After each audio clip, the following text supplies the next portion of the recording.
सभी शास्त्र एक ही स्वर में कहते हैं कि जो भी एकादशी व्रत का पालन करता है वो सभी पापों से मुक्त होकर कभी भी नारकीय लोकों में प्रवेश नहीं करता है। ये व्रत इतना सशक्त है कि यदि कोई भूलवश इसका पालन कर लेता है तो भी उसके समस्त पाप नष्ट हो जाते हैं और वो सरलता से जीवन के परम लक्ष्य भगवत धाम को प्राप्त कर लेता है। एकादशी के दिन अन्न का परित्याग करना अनिवार्य है। तो आज हम भविष्य उत्तर पुराण में वर्णित माघ मास के शुक्ल पक्ष में आने वाली जया यानी भैमी एकादशी की कथा और महिमा के बारे में चर्चा करेंगे।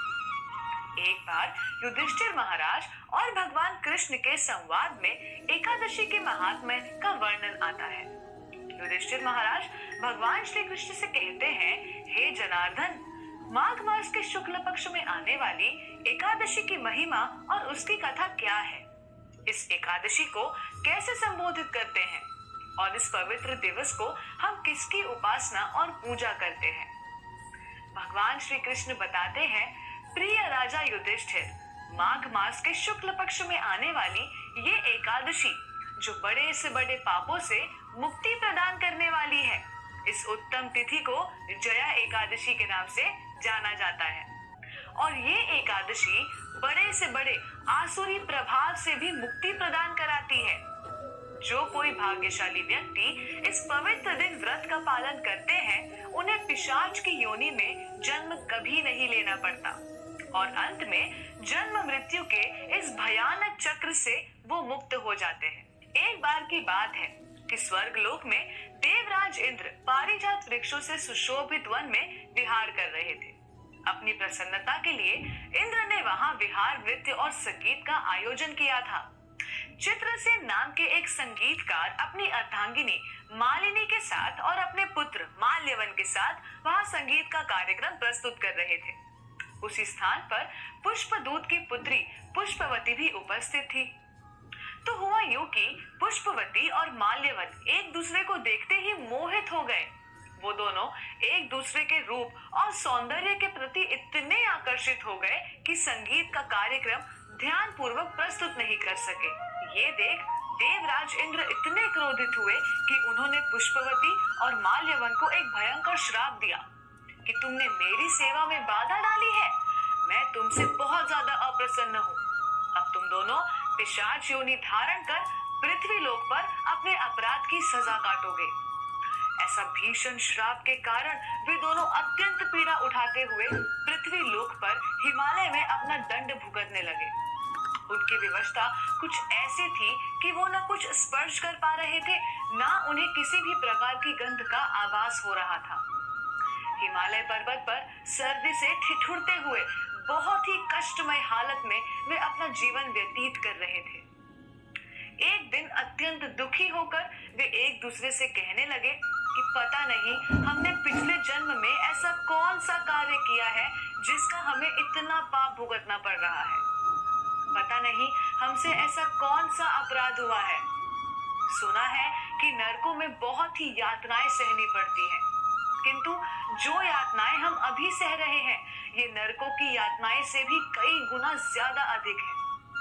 इसलिए अब हमें हर प्रकार के पाप से बचकर रहना चाहिए और इस स्थिति से जल्द मुक्त होने का प्रयास करना चाहिए।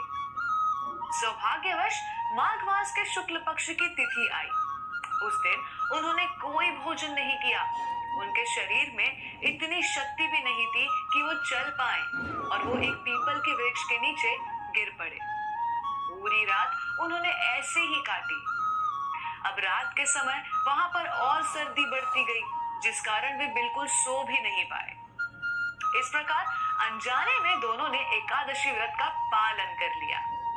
भगवान की कृपा से द्वादशी के दिन उनको एकादशी व्रत का पूरा फल प्राप्त हुआ, जिस कारण उन्हें आखिरकार पिशाच योनि से मुक्ति प्राप्त हुई। वे दोनों एक बार पुनः देव योनि प्राप्त कर सुंदर आभूषण और हर तरह के श्रृंगार से सुशोभित होकर स्वर्गलोक लौट गए। जब स्वर्गलोक में देवराज इंद्र ने उन्हें देखा तो वे स्तब्ध रह गए। उन्होंने पुष्पवती और माल्यवन से पूछा कि आपने ऐसा कौन सा कार्य किया, किसकी उपासना की, जिसके फल स्वरूप आपके सारे पाप नष्ट हो गए और मेरा दिया हुआ श्राप भी टूट गया? उत्तर में माल्यवन ने कहा कि हमें इस श्राप से मुक्ति परम पुरुषोत्तम भगवान श्री कृष्ण की कृपा से और जया एकादशी के व्रत के पालन करने से मिली है। श्री कृष्ण की कृपा से और जया एकादशी के पालन के प्रभाव से हमें पिशाच योनि से मुक्ति प्राप्त हुई है। फिर इंद्र ने माल्यवन और पुष्पवती से कहा कि क्योंकि आपने श्री कृष्ण की सेवा की है और एकादशी व्रत का पालन भी किया है, इसलिए अब आप मेरे द्वारा भी पूजनीय हो गए हैं। भगवान युधिष्ठिर महाराज से कहते हैं कि जो व्यक्ति इस व्रत का श्रद्धा पूर्वक पालन करते हैं, उन्हें ब्राह्मण हत्या के पाप से भी मुक्ति प्राप्त हो सकती है और उन्हें हर प्रकार के दान का लाभ भी प्राप्त होता है। और तो और उन्हें हर प्रकार के यज्ञ का और हर प्रकार के तीर्थ भ्रमण का भी लाभ प्राप्त हो जाता है और ऐसे व्यक्ति वैकुंठ में वास करने के अधिकारी बन जाते हैं। इस एकादशी के अगले दिन यानी द्वादशी के दिन एक और महत्वपूर्ण दिवस आता है, जिसके उपलक्ष्य में एकादशी के आधे दिन तक निर्जल व्रत रखा जाता है और द्वादशी के दिन उसका उत्सव मनाया जाता है। ये पावन उत्सव है वराह द्वादशी, यानी भगवान विष्णु के वराह अवतार का